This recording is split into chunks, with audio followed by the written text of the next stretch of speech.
Honourable Senators, I rise today to speak to Bill C-21 on firearms. This bill is a necessary and urgent step to protect the lives and safety of Canadians, especially women and other marginalized groups who are disproportionately affected by gun violence.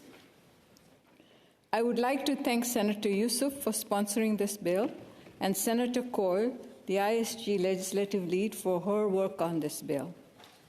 Je veux commencer par une... I want to begin with a story. It is a story that many of you know very well. It's a story we need to tell again and again as we confront issues such as those raised by Bill C-21. On December 6th, 1989, engineering students at Polytechnique School in Montreal were studying. Around 5 p.m., a 25-year-old man, later identified as Marc Lépine, entered the building. He was dressed in a military uniform and secretly carried a Ruger Mini 14, a lightweight semi-automatic rifle that he'd purchased at a local sporting goods store 3 weeks earlier. Spending an hour in the lobby, Lépine made his way to the second floor of the building, where he intruded on a classroom of about 60 students, women and men alike. Forcing the men to leave, he proclaimed to hate feminists, and at 5:10 p.m. he opened fire. Quickly, Lépine left the classroom and shot numerous women as he made his way to the ground floor and to the third floor, where he intruded into another classroom. Having taken the lives of 14 women and injuring 10 others and 4 women, Lépine fired his last shot at 5:29 p.m., ending his own life. That day, Lépine left behind him the grieving families and friends of those he killed. Among the confusion that ensued, Lépine was deemed insane by the press and professionals, who chose not to focus on the gender of Lépine's victims. The horrific event has become etched in the psyche of Canadians, sparking a national debate on gun control and violence against women. However, it also revealed how much work still needs to be done to prevent such tragedies from happening again. That is why I believe we need to study C-21. It introduces several measures that aim to reduce the risk of firearm-related violence and death in Canada. Honourable Senators, despite this tragic incident, violence against women remains a persistent challenge in Canada. In 2018, around 600 victims of police-reported intimate partner violence, including firearms, up from 401 in 2013. In 2020, Public Safety Canada stated that women accounted for almost 8 in 10 victims of intimate partner violence. Furthermore, a 2022 Statistics Canada report revealed that women and girls are disproportionately affected by gun violence, as are visible minorities, LGBTQ2 people, children and youth, lower-income families, those living in poverty, and people in northern and remote communities. Bill C-21 is a safety bill, which aims to keep Canadians safe from gun violence. No single solution is ever perfect, but there are measures we can take to mitigate risks of injury or death by firearm. As you know, gun violence has been on the rise in Canada this past decade. Statistics Canada reported that in 2013, 26% of all homicides involved in firearms. In 2020, that number has risen to 37%. A 2021 Statistics Canada study revealed a woman in Canada is killed by her intimate partner approximately every 6 days. The Canadian Women's Foundation also found that access to a firearm is the best predictor that domestic violence will turn lethal. Bill C-21 seeks to address intimate partner violence and gender-based violence by enacting red flag and yellow flag laws. The red flag provision would enable anyone to make an application to a provincial court judge for an emergency weapons prohibition that would require the immediate removal within 24 hours of firearms from an individual who may pose a danger to themselves or others. This provision is further strengthened by the applicant's ability to apply for limitations on access order. If the respondent has access to someone else's firearms, in such a situation, the judge can decide to immediately remove firearms from that individual as well. The temporary prohibition would last 30 days. However, a longer prohibition is possible, up to 5 years. If a judge decides that there are reasonable grounds to deem that the firearm owner continues to pose a risk to their safety or the safety of others. Furthermore, the bill protects the safety of red flag applicants by allowing judges to close red flag hearings to the public and media, seal court documents for up to 30 days, or remove identifying information for any period of time that the judge deems necessary, including on a permanent basis. The yellow flag provision is an administrative process through the Chief Firearms Officer. It allows any member of the public, including medical professionals, to notify a Chief Firearms Officer of a situation or behavior that may affect someone's firearm license eligibility. If the Chief Firearms Officer determines that there are reasonable grounds to suspect that a person is no longer eligible to have a firearm license, they will suspend the holder's authorization to use, acquire, and import firearms up to 30 days while conducting an investigation. If through the investigation, Chief Firearms Officer decides that the individual is no longer eligible to hold a gun license, they will issue a revocation and firearm owner will need to surrender all firearms to the Chief Firearms Officer and firearms officers, or a peace officer within 24 hours of notification. These provisions, though not perfect, are well received by the majority of women's organizations who foresee positive impacts on reducing gender-based violence, intimate partner violence, and family violence in Canada. Senators, these are good provisions, but there is still an issue that I have in mind, is that government have great laws. There are many laws for violence against women in our country, but there are no resources for it to prosecute them. And some violence that is on the books has had no prosecutions at all.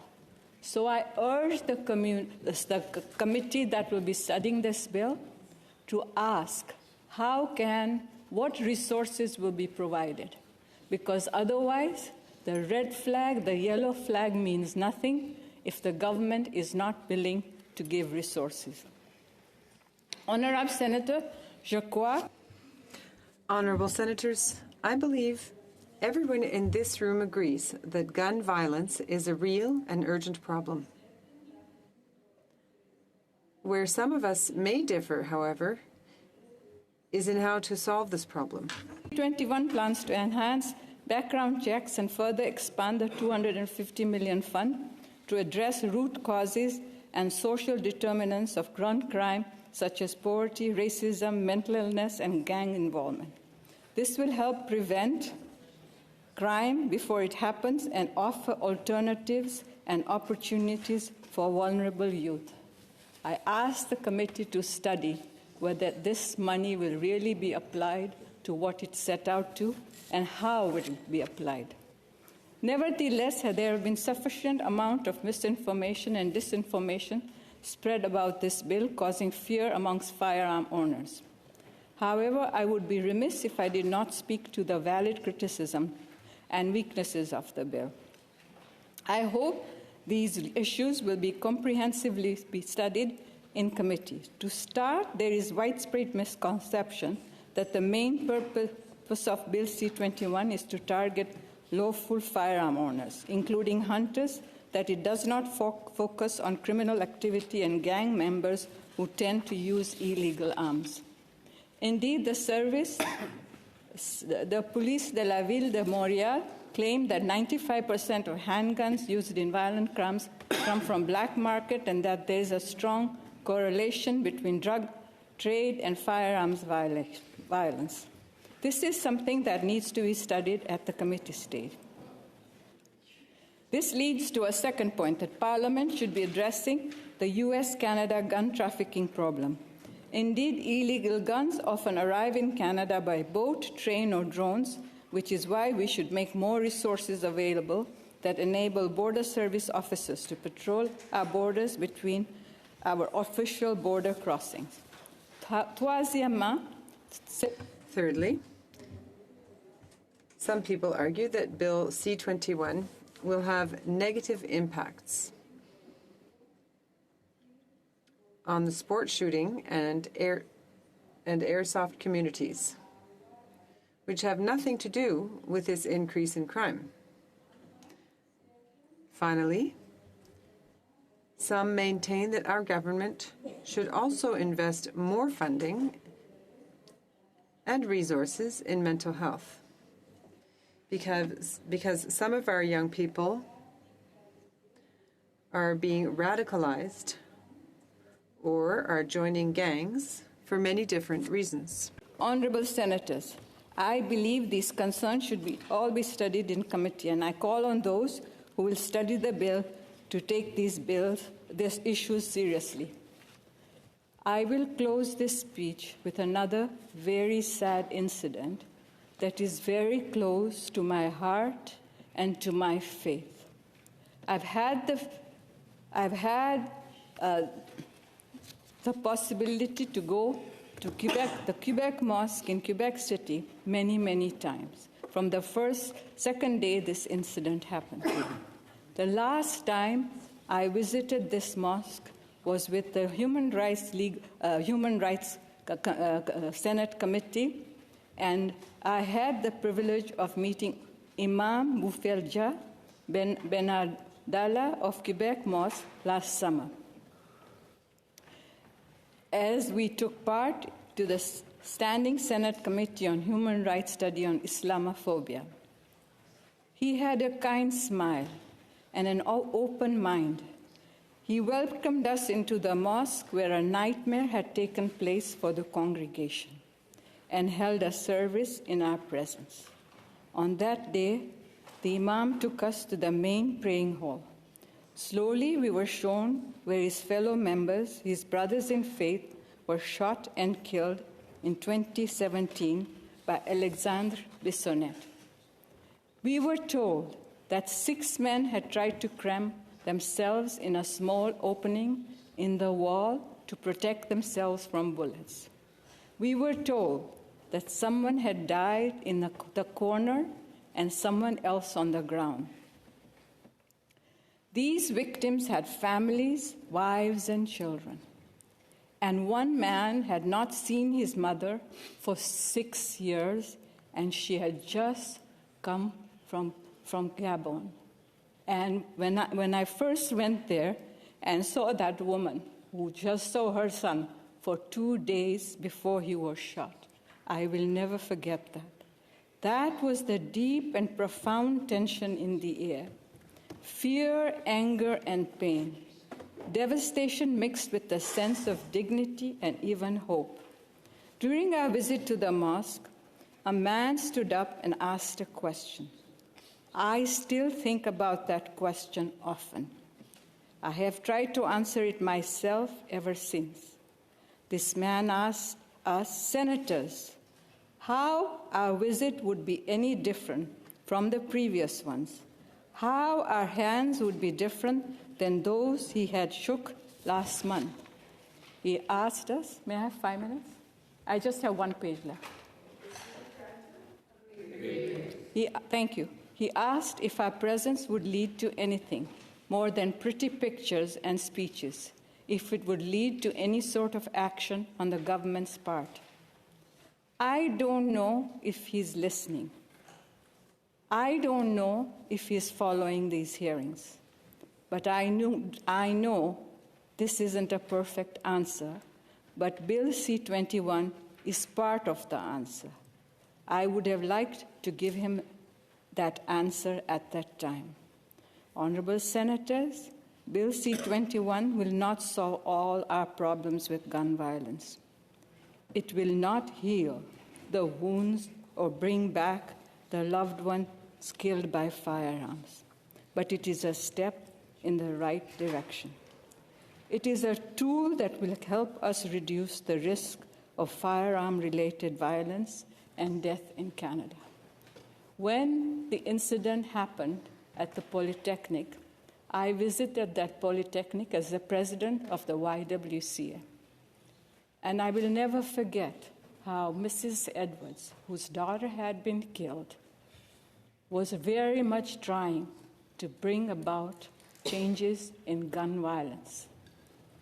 And I don't know if she's alive now, but if you saw the pain of that mother and all the mothers that lost their daughters at that university, you will understand why we as senators have to do something. This bill is not perfect, but it is a start. Thank you, senators.